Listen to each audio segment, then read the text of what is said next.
After a calmer stretch of weather across the bluegrass, things are finally starting to look a little more active, and that could lead to multiple rounds of severe weather. Hey there, friends. I'm meteorologist Shane Smith. It is Wednesday, April 22nd, 2026, and we are tracking just a few showers and storms off to our north tonight on Radar Omega. We got a little bit of a stalled out frontal boundary up around the Great Lakes. High pressure in control of our weather for right now. But our next storm system is starting to organize across the Rockies. You can see that area of low pressure back towards Montana. That will continue to dive down to the south and the east over the next couple of days. And it's going to make a beeline for Kentucky by Friday. And when it rolls in, we could see quite a bit in the way of shower and thunderstorm activity.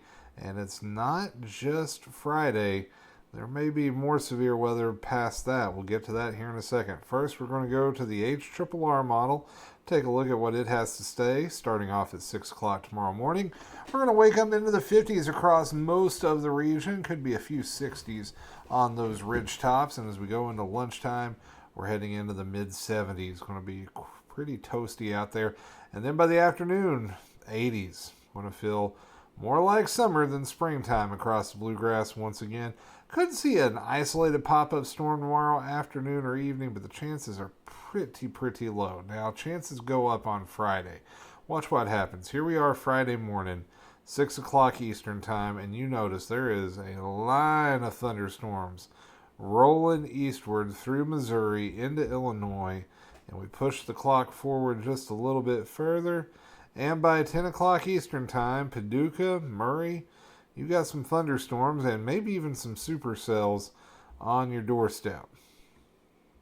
Those push eastward, and temperatures are going to be into the 80s. So if this squall line holds together, there could be some decent thunderstorms there. Wind gusts, the main concern in this kind of a setup, but you notice some of those are trying to go a little bit more isolated.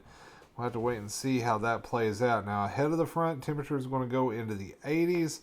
Behind it, they're going to cool off just a little bit, and we will see that rain linger into Saturday. You'll notice a pretty big swath of precipitation begins heading our way late Friday night for western Kentucky.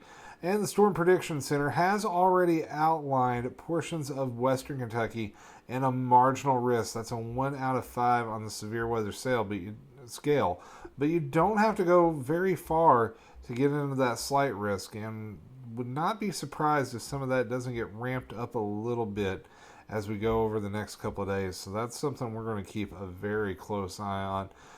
Now let's go to the European forecast model. We're going to pick up Friday night. You'll see those showers and thunderstorms begin to push eastward through Tennessee along the Tennessee-Kentucky border.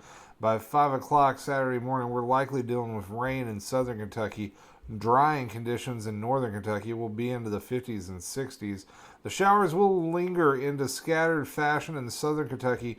Temperature is going to be in the 60s and upper 60s, lower 70s there, mid to upper 70s elsewhere across the state. And then we all should dry out on Sunday, and we should see those highs return to the upper 70s. Then as we go into Monday, another storm system rolls in. This one looking like it may be a little bit more organized and may bring some widespread rain, widespread thunderstorms, and maybe even another risk of severe weather. A rare 15% chance of severe weather for western Kentucky on Monday. It's not something we see too often, Monday into Tuesday there in western Kentucky. So that's something we're going to have to keep a close eye on. With that severe weather outlook, remember a marginal, which is what a lot of us are seeing right now for Friday, means isolated severe thunderstorms are possible. This doesn't look like a major outbreak type scenario, but there will be enough action to maybe warrant a few warnings, and could see some gusty winds and large hail.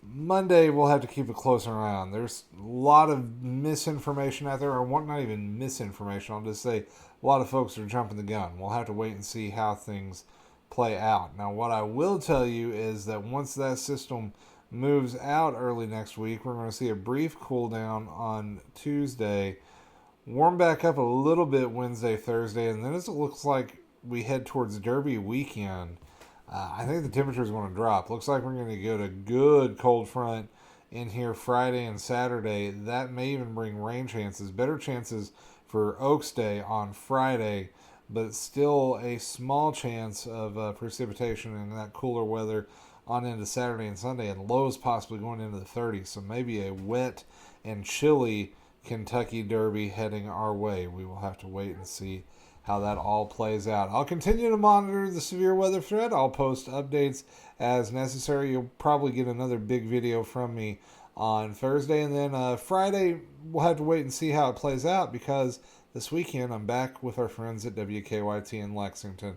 So I hope you will join us on air and online for that one. So until next time, friends, take care, stay weather aware. I'm meteorologist Shane Smith, and I'll catch you guys in the next one. Bye now.